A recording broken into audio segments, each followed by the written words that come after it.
Beautiful sound there from the classic de Havilland Goblin jet engine. De Havilland both built the aircraft and the engine on this particular airframe. 3,350 pounds of thrust from this version. The aircraft at maximum speed, 48 miles an hour.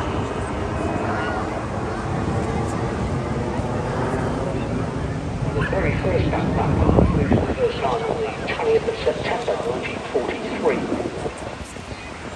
So doing 540 plus miles an hour at a time when Spitfires were maxing out about 400, you can see why suddenly everybody was interested in jet propulsion.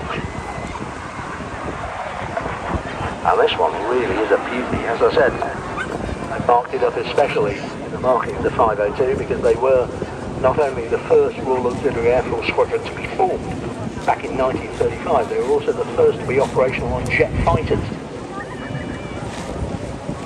And that was a time when the auxiliary forces in this country had frontline equipment, which is an amazing thing. Can you imagine being a part-time auxiliary pilot, if you like, and being allowed to fly this?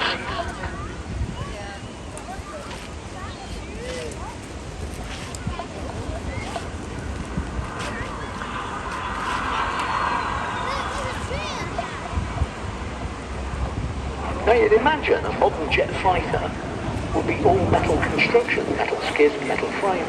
Not a bit of it.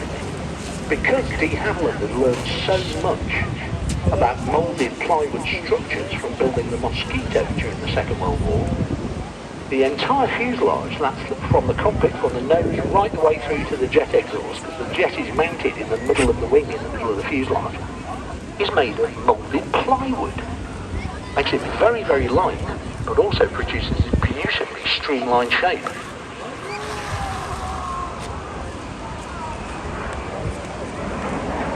You can see in this particular configuration the aircraft has long-range drop tanks under the wing.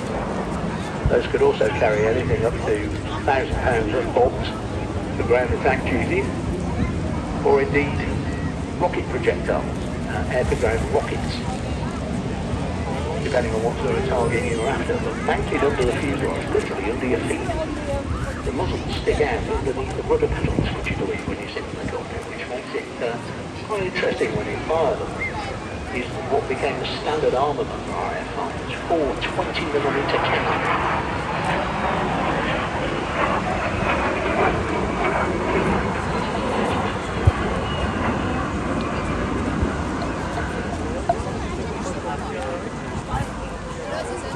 Beautifully effortless display here from this classic vintage jet fighter.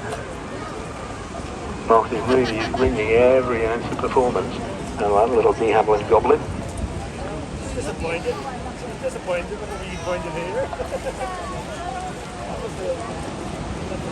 This, of course, was the second jet fighter to fly, and the second to enter service with the Royal Air Force. The first, of course, being the 20 Gloucester Meteor, 2 thermal engines mounted in the wing.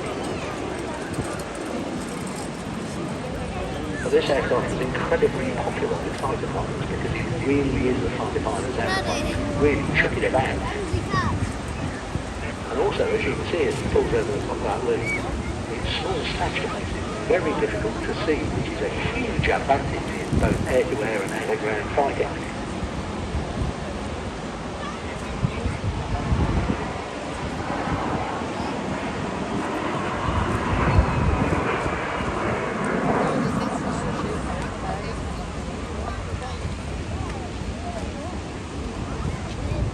Now you might be wondering why the aircraft is designed the way it is, with the engine mounted in a pod immediately behind the pilot. You can see the air it takes on the front